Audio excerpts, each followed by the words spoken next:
Hi అండి, welcome to Satvik buddy channel. ఈరోజు నేనైతే మీకోసం ఒక మంచి వీడియో అయితే తీసుకొచ్చేసానండి. అదేంటి అనుకుంటున్నారా? నేనైతే ఒక 2 ఇయర్స్ నుంచి ఆర్థోపెడిక్ డాక్టర్ దగ్గర వర్క్ అయితే చేస్తున్నానండి. ఇక్కడ నా డ్యూటీ ఏంటంటే ఓపీస్ రాస్తా, పీపీ షేక్ చేస్తా, ఇంకా పెయిన్ కిల్లర్ ఇంజెక్షన్స్ అయితే అలాంటివి చేస్తూ ఉంటానండి. సో నా దగ్గరికి వచ్చే ప్రతి ఒక్క పేషెంట్ నన్ను అడిగే క్వశ్చన్ ఏంటంటే, అమ్మ ఇట్లా డైలీ ఇంజెక్షన్స్ చేయించుకుంటే ఏమైనా ప్రాబ్లం అయిద్దా? ఎందుకంటే ఎక్కువగా పెయిన్ కిల్లర్స్ వాడకూడదు అని చెప్తారు కదా అని చెప్పేసి అయితే అడుగుతూ ఉంటారండి. సో వాళ్ళ కోసం నేను చెప్పేదేంటంటే, మీరు పెయిన్ కిల్లర్స్ ప్రతి చిన్నదానికి అయితే ఖచ్చితంగా వాడకూడదండి. ఒకవేళ మీకు మరీ ఇబ్బందయింది, ఇంక అడుగు తీసి అడుగు వెయ్యలేను అనుకున్న అలాంటి పరిస్థితుల్లో మాత్రం పెయిన్ కిల్లర్స్ అయితే యూజ్ చేయాలి.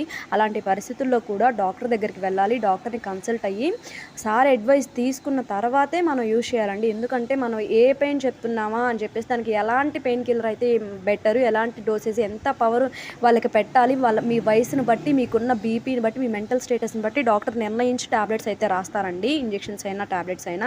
సో అలాంటప్పుడు ఏంటంటే మీకు ఏం ప్రాబ్లం ఉండదు. మీకు నొప్పి వచ్చింది కదా అని చెప్పేసి ఒక మెడికల్ షాప్కి వెళ్ళేసి వాళ్ళకి ఏదో చేతికొచ్చిన టాబ్లెట్ మనకి ఇస్తారు అడగగానే, అది తీసుకొచ్చి వేసుకున్నట్లయితే కంపల్సరీ ఫర్దర్గా ప్రాబ్లమ్స్ అయితే వస్తాయండి. సో వీటి వల్ల ఏంటంటే మీకు స్టమకు, హార్ట్, లివరు వీటన్నిటి మీద ఎఫెక్ట్ అయ్యే అవకాశం అయితే ఉంటుందండి. సో వీలైనంత వరకు పెయిన్ కిల్లర్స్ని దూరంగా ఉంచడమే బెటర్. ఇక నా వల్ల కాదు, ఎంతో పరిస్థితి విషమించితే తప్పించి పెయిన్ కిల్లర్స్ అయితే యూజ్ చేయకూడదండి. సో మీరు వాడుకోవాలనుకుంటే compulsory doctor prescription, doctor advice అయితే మాత్రం కంపల్సరీ తీసుకోవాలండి. నా వీడియో కనుక మీకు నచ్చినట్లయితే ప్లీజ్ లైక్ చేసి కామెంట్ చేసింది, ఇంకా సబ్స్క్రైబ్ కూడా చేసుకోండి. మీకు ఏమైనా డౌట్ ఉంటే నాకు కామెంట్ చేయండి. Thank you.